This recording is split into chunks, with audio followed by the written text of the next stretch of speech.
What's up, beautiful people? We are back with a fresh perspective here. Not standing because I need some light and I don't want to look yellow anymore.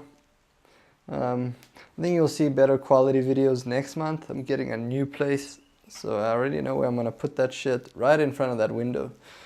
So you guys can see me even more. You can see how beautiful I am. Just kidding. Not really. I am. Not kidding. We are gonna do a fucking book review today, and we're gonna be looking at the autobiography of Malcolm X. Just quickly, an autobiography, guys, because I'm so smart, I know what it is when it's written by the same person that the book is about. So if it's written by Malcolm X and it's about Malcolm X kind of thing. Although Alex Haley is the guy who helped curate this book for Malcolm X, versus a biography is about a person but not by the person. So it's either an authorized or unauthorized person creates or writes a biography. So there is a distinction between autobiography and biography. And you should know that because autobiographies are fucking cool, and I guess so are biographies. But I've gotten into autobiographies lately because I read Born a Crime from Trevor Noah, and it was like hilarious. I really laughed a lot, cried a little bit, and it was a cool perspective. And I was like, okay, let's get more perspectives from people. So, and then of course I saw this book and I was like, let's get it from this guy. Malcolm X, all right? This book, written by him, it's all about him from start to finish. It doesn't really go into his like born in Omaha, moved to Lansing, Michigan, thing like that. It kind of just goes straight into Michigan, telling how they lived in this community where there was a lot of racism, how his father was killed because of racists, the life his mother had there after the death of his father, and how he went from Lansing to like Detroit to New York, and how he decided to end up or stay in New York. And that was with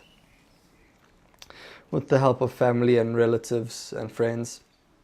But I don't want to go into that actually. Back to the more important things about the book. This book is very cool because it takes a look at his life literally from start to finish, right? So from, I'm going to call it from Lansing, Michigan to his death, and was assassination rather, in New York. I think it was in New York. It'll be embarrassing if it's not, so fingers crossed it's there. But it looks at his whole life, like how he started primary school, what he did in primary school and high school, how he felt about himself, about people, about friends, how he felt about his family. And then it goes into how he got from there, like dejected or rejected by some of his teachers because he believed in them, and because they were racists, or I guess they were racist. They just didn't want higher things for black people, you know. So they were like, well, Malcolm, you want to be a lawyer, but you shouldn't aspire to that. That's too big for a black person, right? Obviously, they don't say black person. They use a more profound language. But the idea is that you can see how Malcolm would be affected by this. And he tells you how he gets affected by it and the results of it, right? The knock-on effects. And it shows you his life about going from high school, moving to New York and becoming a criminal, basically. Becoming a bit of a piece of shit. He was taking drugs, weed, cocaine, all that stuff. He was selling it. He was selling women. And he was a piece of shit, really, if you think about it. And it shows you that character that he was, and it shows you why he was what he was. And eventually he goes to jail, and this is where he kind of experiences his hero's journey, you know, which is what Jordan Peterson and a bunch of people are speaking about now. It's basically this.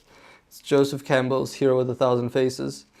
So I got this book on the Kindle and I started reading it, and I really couldn't understand what was going on. So I bought the hardcover because I was like, that's going to be easier if I can just study it a bit better. But in any case, the hero's journey is basically, there's a few steps, you know, it's like a circle, okay? you're here, you have this call to action, there's some resistance or a level here that you have to kind of break through. That usually happens with kind of some supernatural help. You go into that belly of the beast, or some abyss, and you come out changed and better and stronger, and then you have your breakthrough into that new identity, and then you've come full circle back to who you are, but as a different person, as a new person. And like this book really illustrates that very well. Like I'll definitely read this book again after reading Joseph Campbell's, just to see that perspective, how it overlays onto this book. But yeah, you see this journey of this guy who goes into jail like a piece of shit criminal, kind of good for nothing, let's say. And then he discovers Islam and religion and a purpose for himself. He gets his call, okay? And he uses that to educate himself. He uses that to remove all the sins that he was currently committing, all the sex, all the drugs, all the lies, everything like that. So it puts him in this straight path, you know? Or it takes him, there's actually two heroes' journeys in this book, is like I see it. It takes him kind of full circle into this better person where he's not a criminal, where he's more ethical, where he's more principled, where he doesn't do all these crimes, and he's trying to help people, genuinely help people. And then his second journey, maybe an evolution of this one, is where he wanted separation instead of integration for black people, and that's where he's like Roe with Martin Luther King came from. Is Martin Luther King was this intellectual who was only for the intellectual black people, and he wasn't understood by the street black people, like the lower level, the hood, okay? And he wanted integration and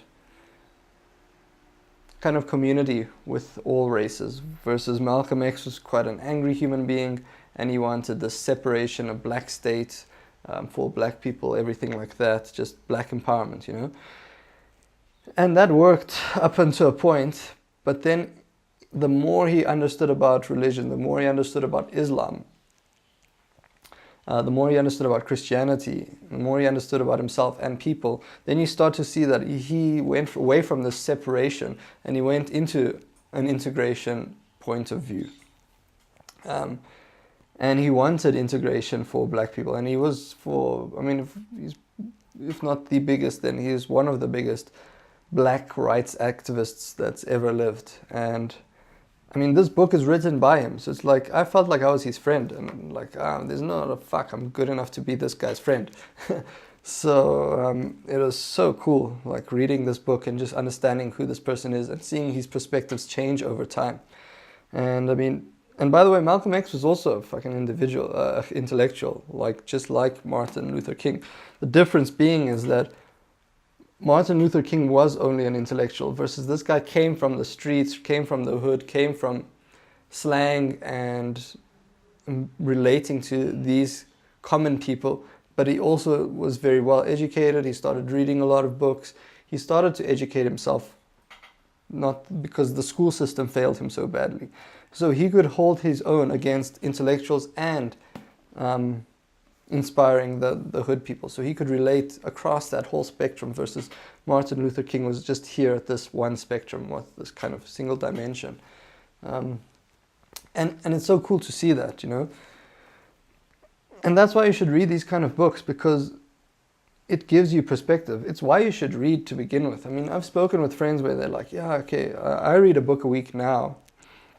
And it's honestly more. It's like 20 books, and we're like 16 weeks into the year or whatever it is. But I didn't start there, you know. You should start, even if you just do one book a month, one every 2 months, whatever the fuck, choose something. But you have to get into reading, and here's why. I don't care that if you don't like it or not. I didn't I only started reading in grad school. Because you have to do things that you don't like, okay? That's just how you're gonna succeed. Do things that you don't like that are beneficial. It's kind of short term, you don't want it, but long term it helps you. Anyway, like reading is straight from the horse's mouth. This guy is like, you download 39 years of knowledge through a couple hundred pages versus like a, I don't know, like an Instagram post about your muscles or whatever people post about, whatever they're comfortable posting about. That's kind of bullshit. It's like, that's second, third, fourth, fifth derivative bullshit. Like even books are fifth derivative bullshit. When you look at it like now, they're saying the same thing over and over again. It's just a different perspective. And it's not even a better perspective. Like, don't read about evolution from someone's writing it about now. Read fucking Charles Darwin, and then, if you want. But the point is that you get years of knowledge and perspective and thought in one book, you know. Joseph Campbell's book is years of knowledge and thought and analyzing and systems thinking condensed into this book. You don't get that from TV, you don't get that from social media, you don't get that elsewhere. You get it here. And that's just one of the main reasons you should be reading. So yeah, guys, definitely don't be intimidated by reading. Start reading. Get this book. If you've read it, let me know what you think about it in the comments. If you have any questions, throw it down there as well. The usual spiel of like, comment, subscribe. I'm going to do Anne Frank's diary next. I read that book as well, and it's phenomenal. I really enjoyed it. She's such a cool little chick, you know. So yeah, guys, get reading. Get liking and subscribing and shit to my shit. Because I'll get you more into reading, and I'll tell you more about some books that I'm reading that you should also be reading. And that's about it, guys. Until next time, I'll see you. Have a good one.